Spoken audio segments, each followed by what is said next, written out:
"We only pretended to like you for the gifts," my nephew said, laughing with his parents. I just nodded, got in my car, and left.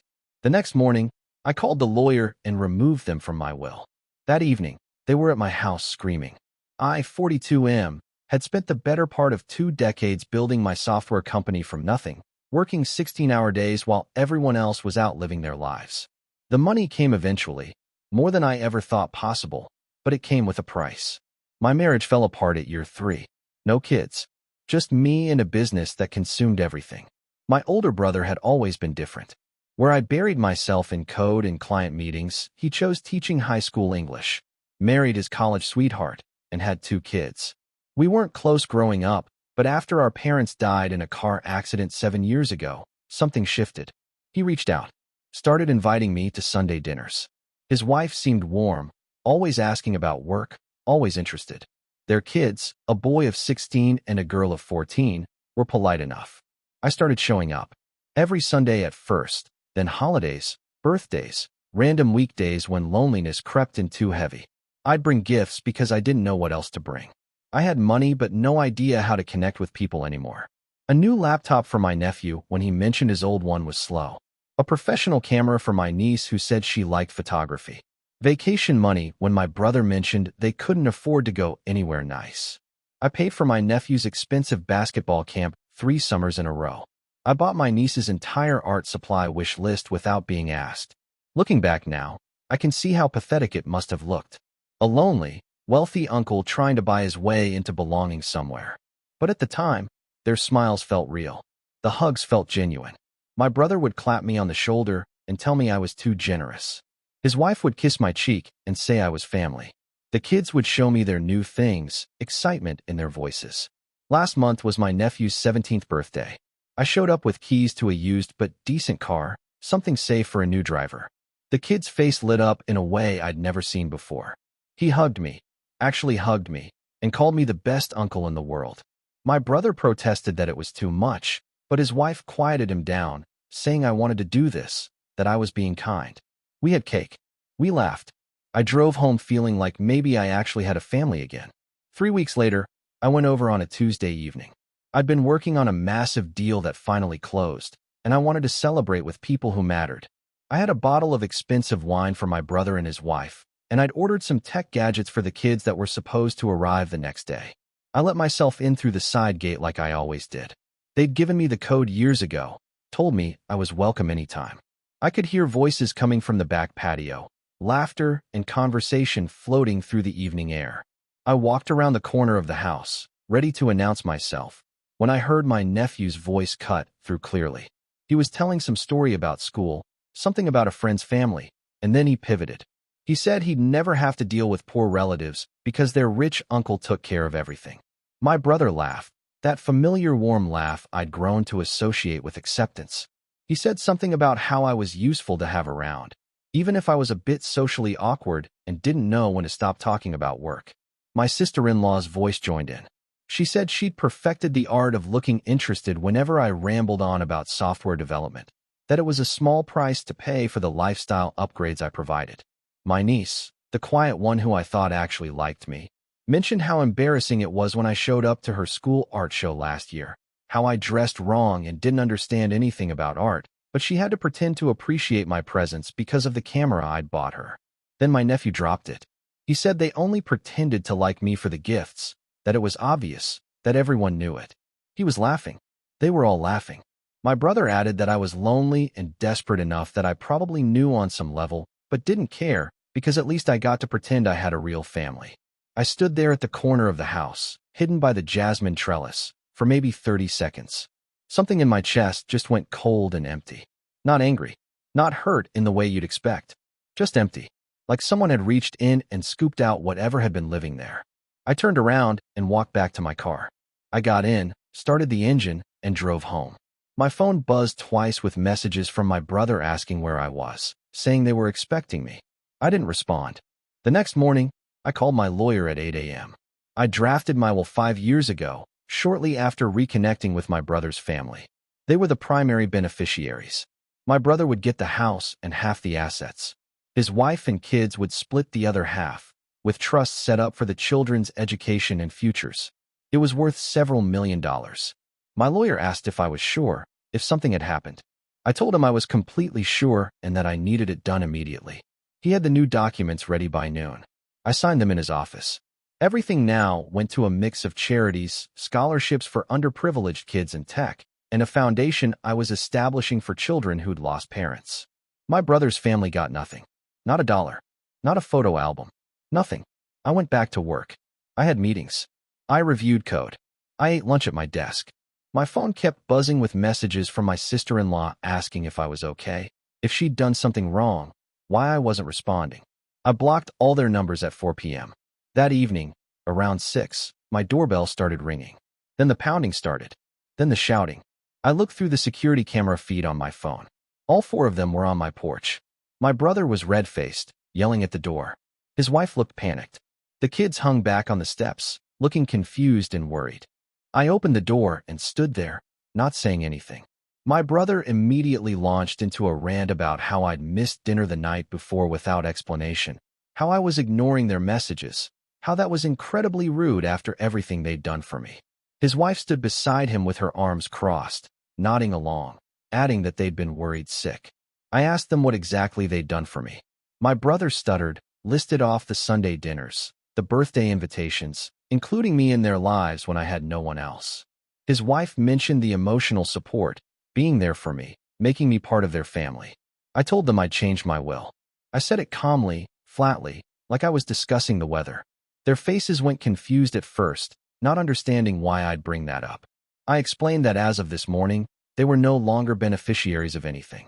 Every single asset would go to charity and foundations. They would receive nothing when I died. The silence lasted maybe 5 seconds. Then my sister-in-law's face transformed into something I'd never seen before. She started screaming about how I couldn't do that, how we were family, how they'd been there for me all these years. My brother went pale, then demanded to know what had happened, what had changed. I told them I'd heard their conversation on the patio the night before. I recounted it word for word. I watched the color drain from all their faces. My nephew looked at the ground. My niece started crying. My brother tried to backtrack immediately.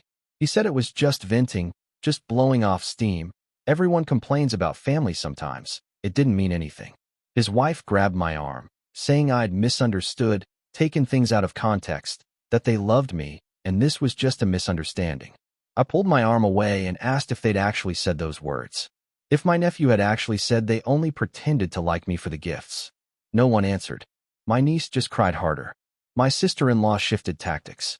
She said fine, maybe they'd been insensitive, maybe they'd said things they shouldn't have, but that didn't erase years of family connection. She said I was being vindictive and cruel, that I was punishing children for one stupid conversation. My brother added that the kids' futures were tied up in that will, their college funds, their security, and I was destroying that over hurt feelings. I told them that was interesting, how quickly it became about the money. How the conversation immediately went to what they were losing rather than addressing what they'd actually done. My brother's face went red again, and he started yelling about how I was a bitter, lonely man who drove away everyone who tried to care about me, how my ex-wife had been right to leave. I stepped back and told them to leave my property. My sister-in-law lunged forward, still trying to grab at me, saying we needed to talk about this, work through it. My brother was shouting about family obligations, about blood, about how our parents would be ashamed of me. I closed the door in their faces and locked it. The pounding continued for another 10 minutes. Then I heard my sister-in-law sobbing on the porch, telling the kids it would be okay, they'd fix this. My brother was on his phone. I could hear him leaving messages for my lawyer, demanding a callback, threatening legal action. I sat in my living room and waited until they finally left. Update 1. The messages started the next morning.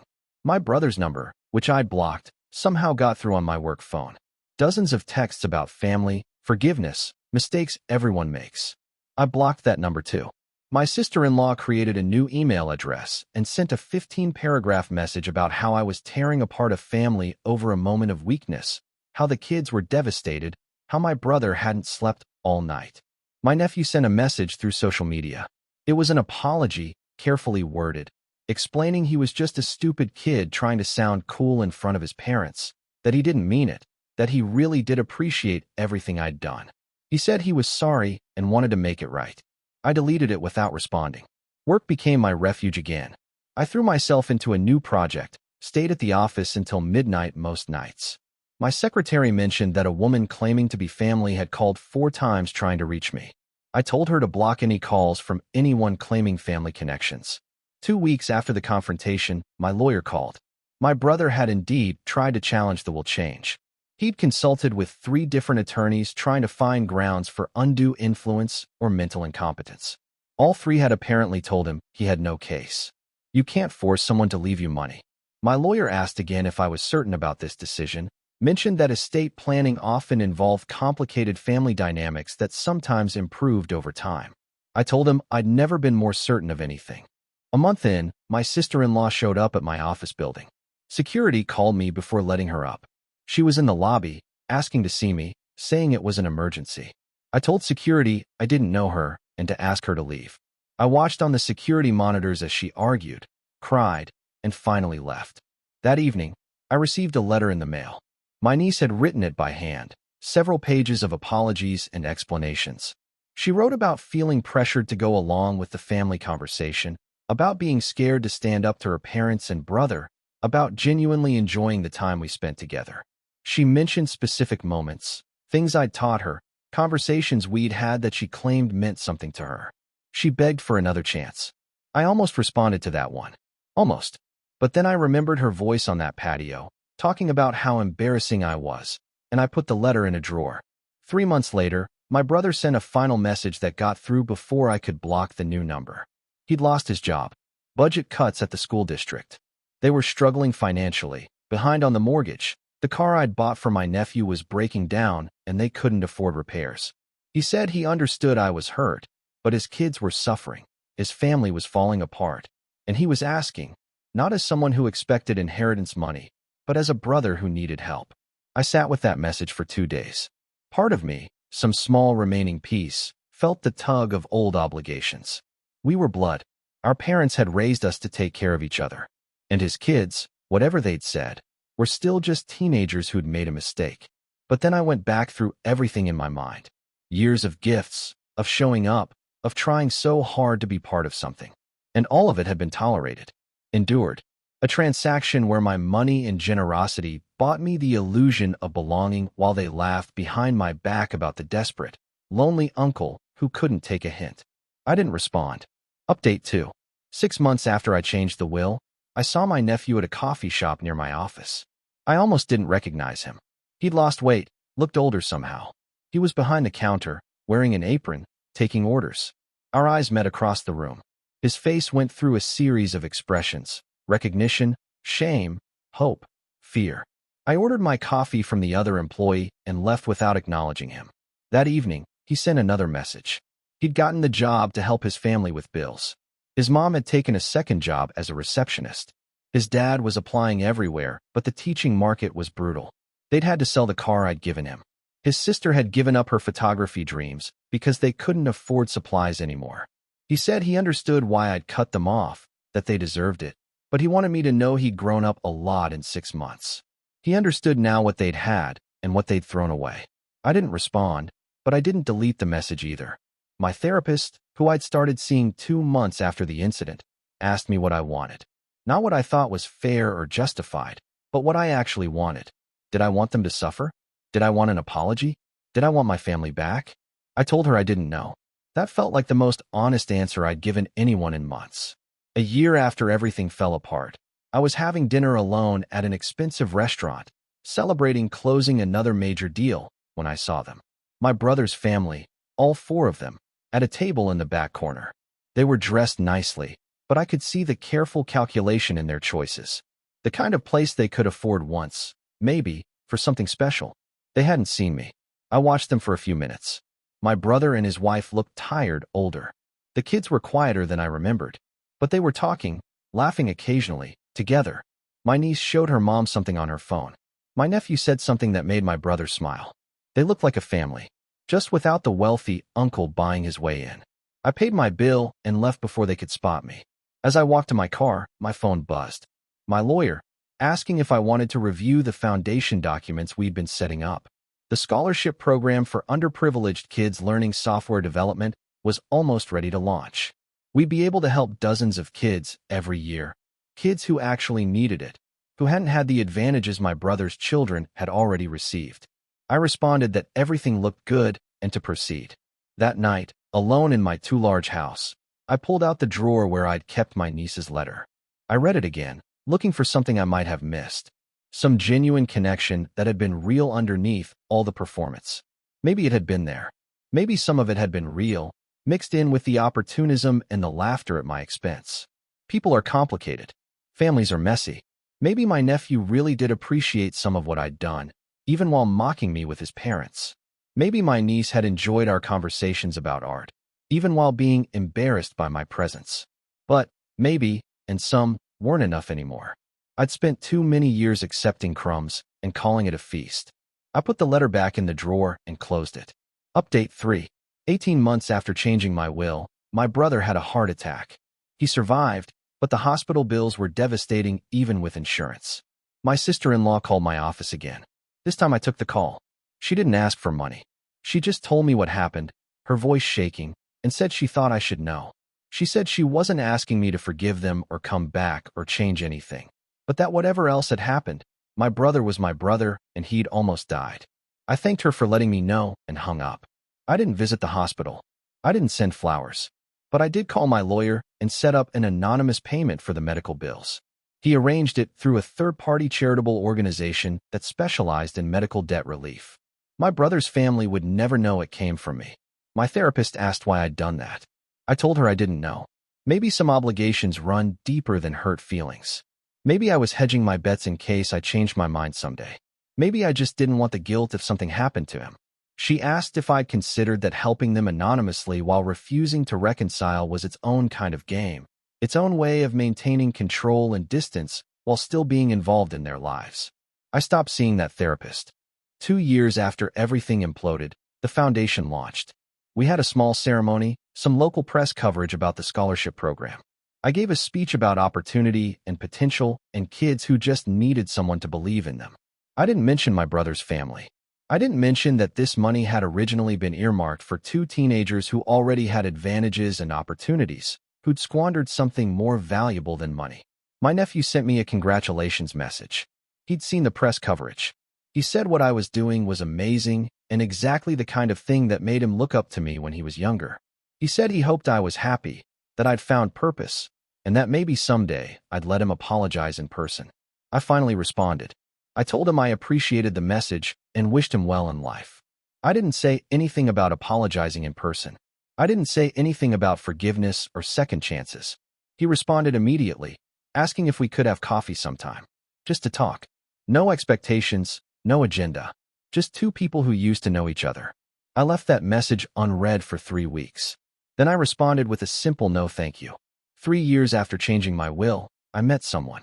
A woman who ran a nonprofit, who understood long hours and purpose-driven work, who didn't need my money because she'd built her own successful career. We started slowly, carefully. I told her the whole story one night, expecting judgment about being vindictive or unable to forgive.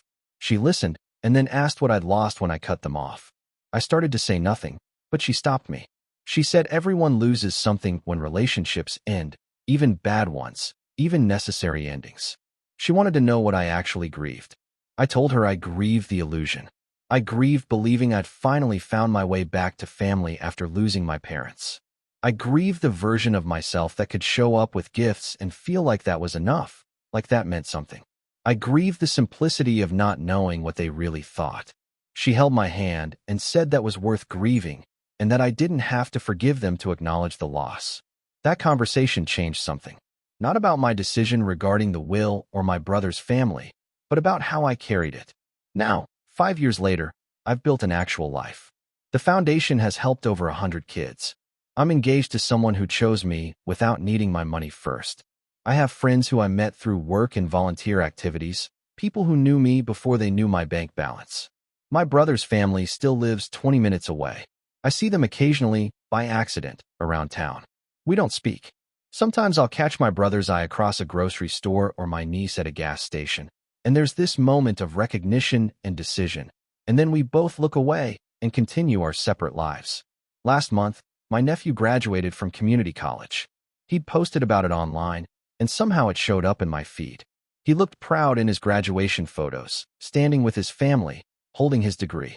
The caption mentioned working full-time while studying, thanking his parents for their support, mentioning how different his path had been from what he'd expected, but how grateful he was for the lessons learned. There was no mention of me, no subtle guilt trip or indirect message. Just a kid who'd grown into a young man, making his own way. I almost commented congratulations. My finger hovered over the keyboard for a solid minute. Then I scrolled past. Maybe that makes me cruel. Maybe it makes me unforgiving. Maybe I'm still that lonely, bitter man my brother accused me of being, nursing old wounds instead of extending grace.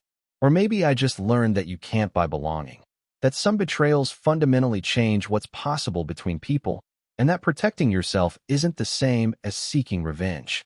My fiancée says I seem lighter these days, less weighed down by invisible obligations. She's probably right. When you stop trying to force yourself into spaces that don't want you, you make room for spaces that do. The will stands as I changed it 5 years ago.